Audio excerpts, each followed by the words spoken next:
తమిళనాడులో అసెంబ్లీ ఎన్నికలకు సమయం దగ్గర పడుతున్న తరుణంలో విజయం కోసం అన్ని ప్రధాన పార్టీలు శక్తివంచన లేకుండా శ్రమిస్తున్నాయి.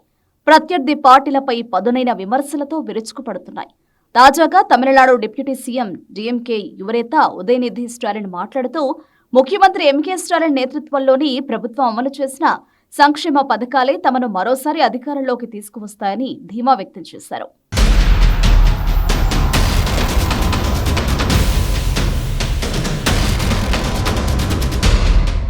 మేమిచ్చిన హామీలన్నింటినీ నెరవేర్చాం. మా ముఖ్యమంత్రి చెప్పింది చేశారు, చేస్తూనే ఉన్నారు.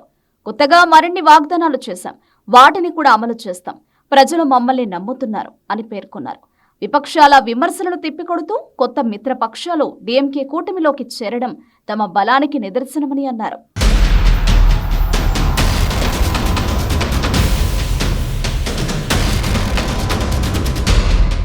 నటుడు విజయ్ స్థాపించిన టీవీకే పార్టీపై స్పందిస్తూ ఆయన నేరుగా విమర్శలకు దిగకుండానే తనదైన శైలిలో సమాధానమిచ్చారు. అసలైన పోరాటం తమిళనాడుకు ఢిల్లీకి మధ్య జరుగుతోంది అని వ్యాఖ్యానించారు.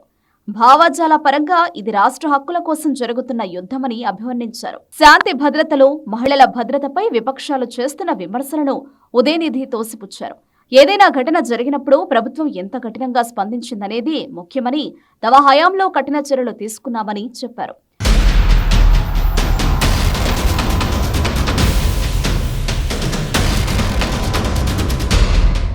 మహిళలకు నెలకు 1000 రూపాయల ఆర్థిక సాయం, విద్యార్థులకు తోడ్పాటు వంటి పథకాలు తమకు అండగా నిలుస్తాయన్నారు.